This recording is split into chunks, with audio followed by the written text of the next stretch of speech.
When she walked away, she was a victim. When she returned, she was their worst nightmare. I never thought I would return to this town.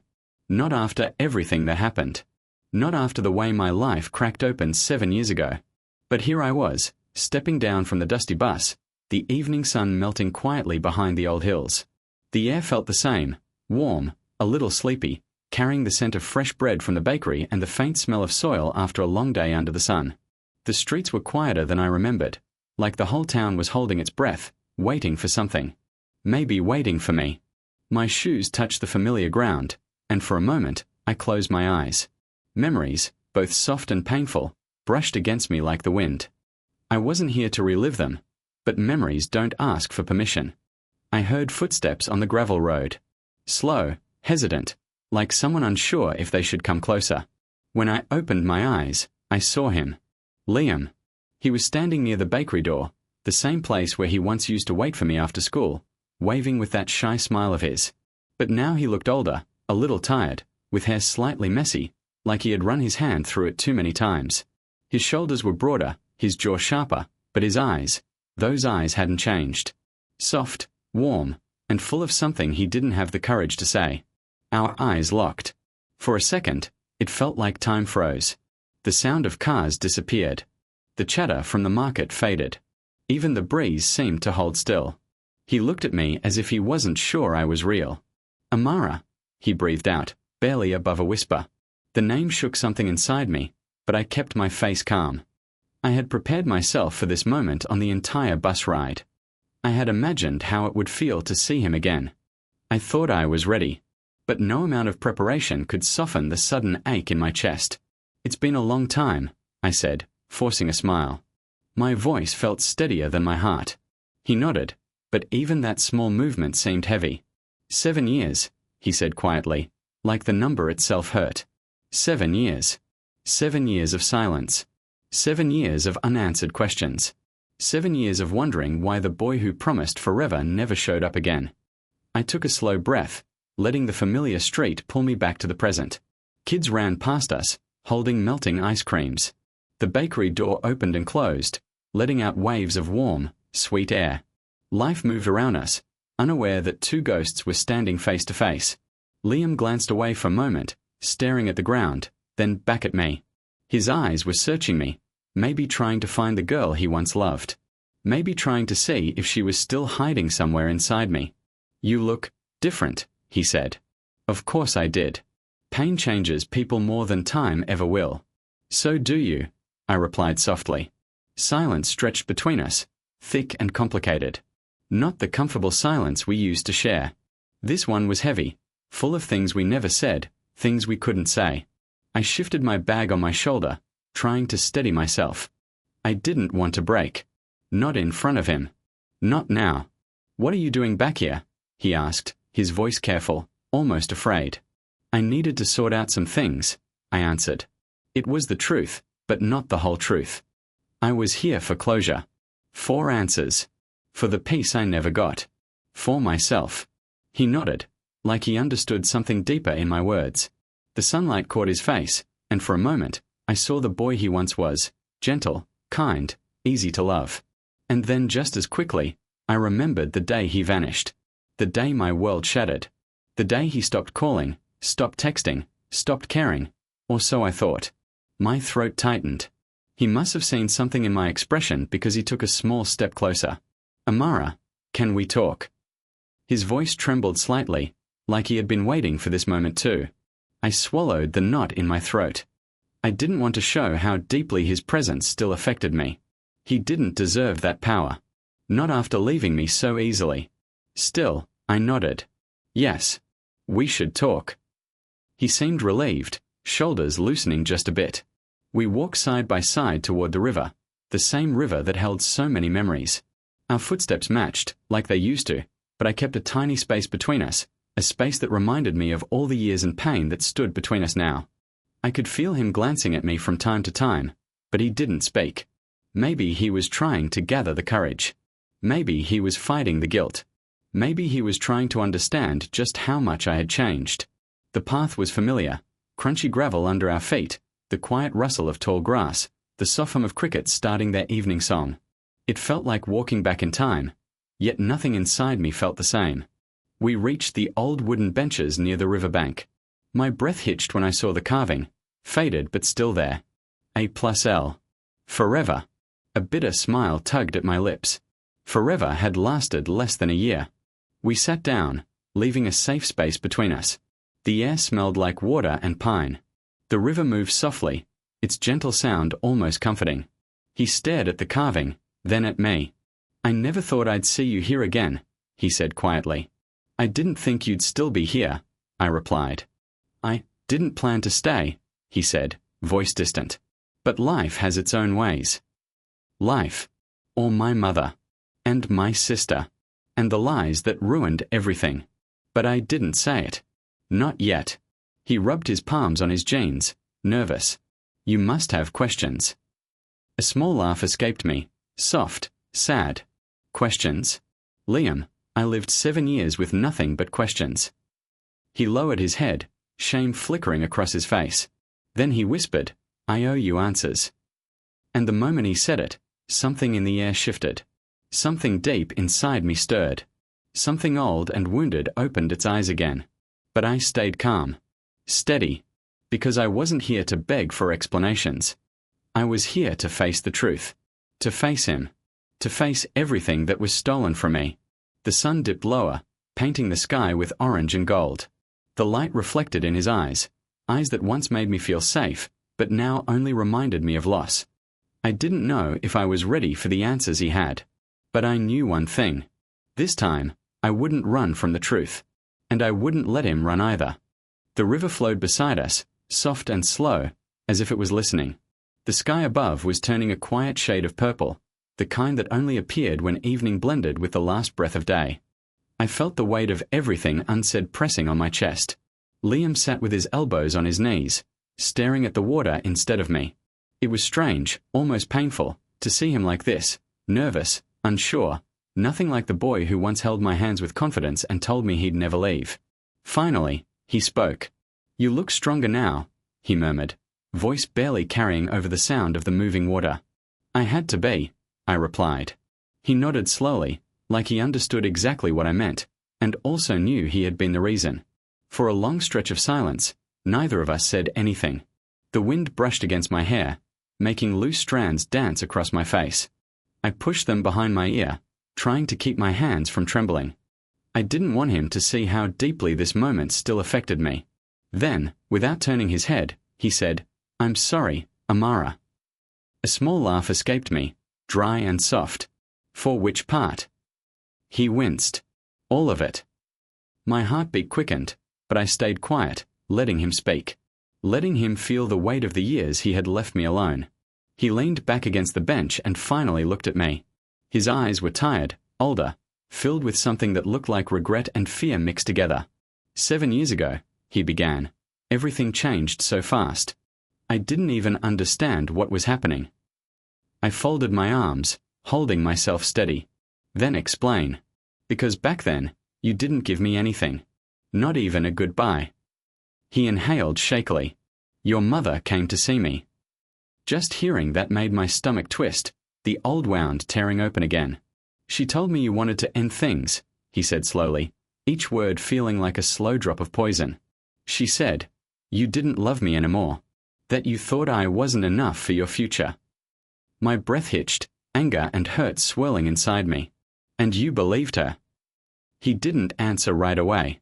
His fingers started tapping against his leg, a habit he had when he was scared. "I was young," he whispered. "I was insecure. I thought maybe you were growing away from me. You were always so bright, Amara. You talked about college, travel, new dreams. And I was just a boy working part-time jobs, trying to save up for something better." Hearing him say it softened something in me for a moment, but pain rose stronger. "You should have asked me," I said quietly. "You should have come to me." He nodded slowly. "I know. I made the mistake of trusting the wrong person." The wind blew harder for a moment, scattering dried leaves across the ground. The air felt colder. "And then," he continued, his voice cracking a little, "your mother told me Liana had feelings for me. That she was stronger than you. That she knew how to support a man. That she wouldn't leave me behind if I struggled. I closed my eyes, breathing through the sharp ache in my chest. My sister. My own sister. I remembered her soft smiles, her quiet apologies, her shifting eyes. I ignored all the signs back then. "And what did you do?" I asked, even though I knew the answer. I wanted to hear him say it. I wanted him to feel it. "I panicked," he confessed. "I felt like maybe you wanted out, and Liana was there. And your mother kept repeating the same things until I couldn't think clearly." He looked at me, eyes glossy. "I was wrong, Amara. I know that now." I turned my head away, staring at the river. Its calm surface didn't match the storm inside me. "What happened after you left?" I whispered. He released a long breath, as if he had been holding it for years. "I tried to move on," he said. "I convinced myself I did the right thing. But nothing ever felt right. Not even when I married her." The words landed like stones. I sat stiff and still, refusing to let the pain break through my expression. He continued, "For years, I told myself the past was the past. But something always felt off. Like a part of the story was missing." My heart tightened. That part was me. I could feel him watching me again. His eyes were searching my face, trying to understand how much of the old Amara still lived inside the new one. "Do you hate me?" he asked quietly. The question surprised me, but only for a moment. "I don't hate you," I said. "But I learned to live without you. And I learned to stop waiting for explanations." Liam swallowed hard, guilt spreading across his face like a shadow. "I owe you another truth," he said after a moment. "One more thing I found out. Something someone tried very hard to hide." There it was again, that strange heaviness in his voice, the warning in his eyes. Something deeper, something darker, something buried under years of silence. I felt my body tense. What truth? He didn't answer immediately. Instead, he reached into his pocket and pulled out an old folded paper. It looked fragile, edges worn out as if someone had held it too many times. He didn't open it yet. He just held it between his fingers, staring at it like the paper itself was alive. "I found this 2 months ago," he said. "In a box at your house." My heartbeat pounded in my ears. "Why were you in my house?" I asked. "Your mother had called me over for something," he replied. "She stepped out for a while, and the box was half open. I wasn't even looking for anything, I swear. But when I saw your handwriting, I froze. My mouth went dry. My handwriting." He nodded and finally opened the paper. "It's a letter," he whispered. "A letter you wrote to me." I stared at the paper, my vision blurring around the edges. A wave of dizziness rushed through me. I had written him so many letters during those terrible weeks after he left. Letters I never got a reply to. Letters he never saw. He looked at the letter, then at me. "Your mother kept it. She didn't give it to me." The world tilted. "Liam," I whispered, unable to breathe.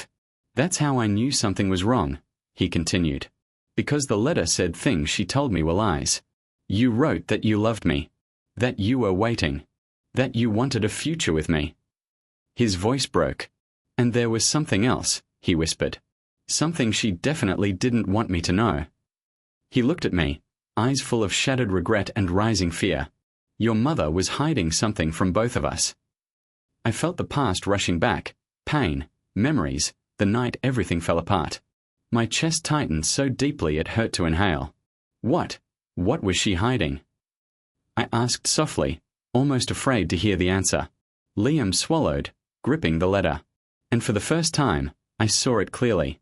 The truth he was about to reveal was bigger than a broken heart, bigger than a stolen love. It was the truth that would change everything. Everything we thought we knew. Everything we lost. Everything that was taken. And I felt it.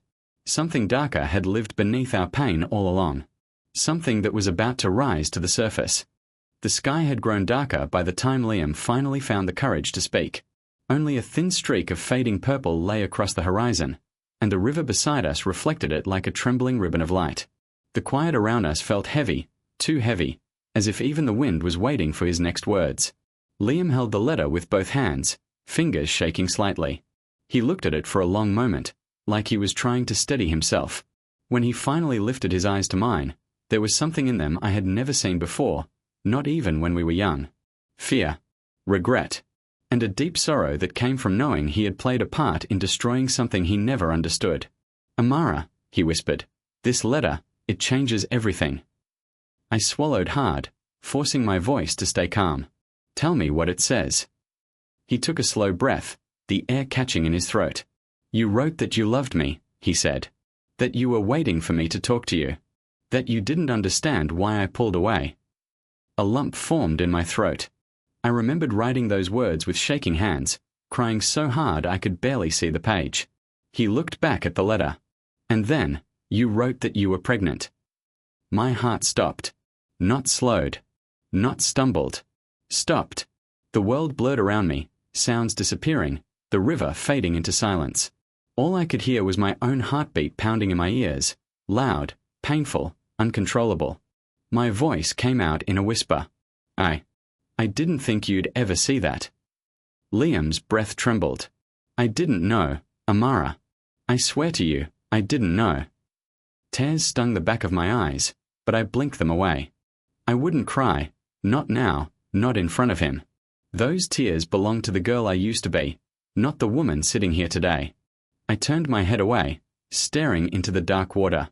"I lost the baby," I said softly. The words tasted like wounds reopening. "It happened the night you disappeared. The stress, the pain, everything I kept inside."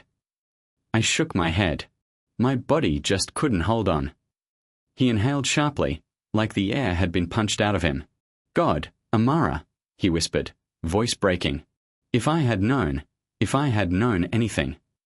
"But you didn't," I cut in quietly. "Because you never came to me. You believed what my mother told you. You believed everything except me." The truth hung between us, heavy and raw. Liam covered his face with his hands. I could see his shoulders trembling. For the first time, he wasn't the calm, steady boy I remembered. He was a man drowning in the consequences of his own choices. After a long moment, he dropped his hands and looked at me again.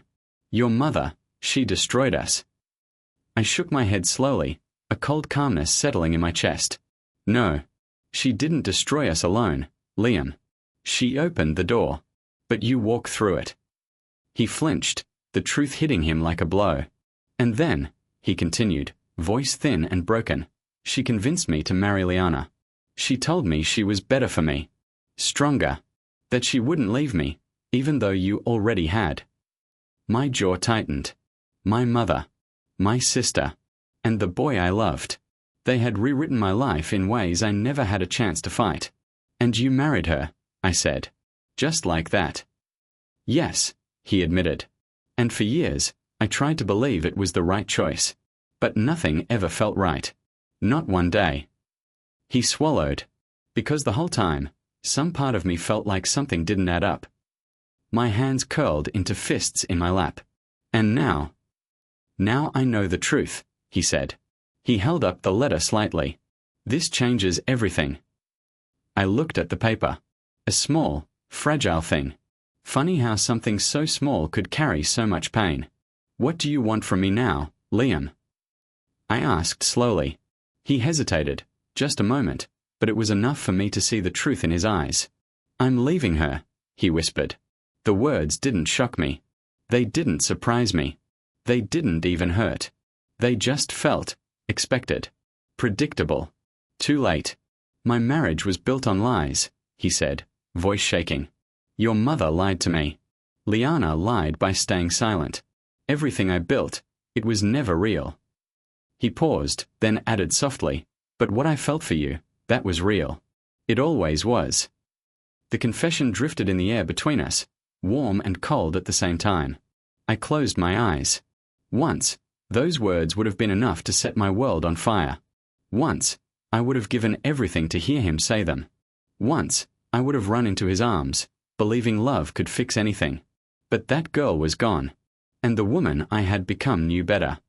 I opened my eyes and looked at him with a steady calm he didn't expect.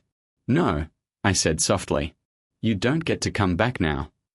Liam froze, confusion flickering across his face. "Amara, I still..." Don't, I said. Don't finish that sentence. He swallowed. But I came back for you. That's the problem, I replied. You came back now. After 7 years.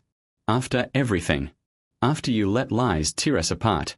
After you let another woman step into a life that wasn't hers. His chest rose and fell quickly, breath uneven. I thought you didn't want me. You didn't ask, I whispered. The truth hit him again, harder this time. I saw it. I felt it. You left me alone in the darkest moment of my life, I said. And now that you finally know the truth, you think you can fix everything with regret. Liam's voice cracked.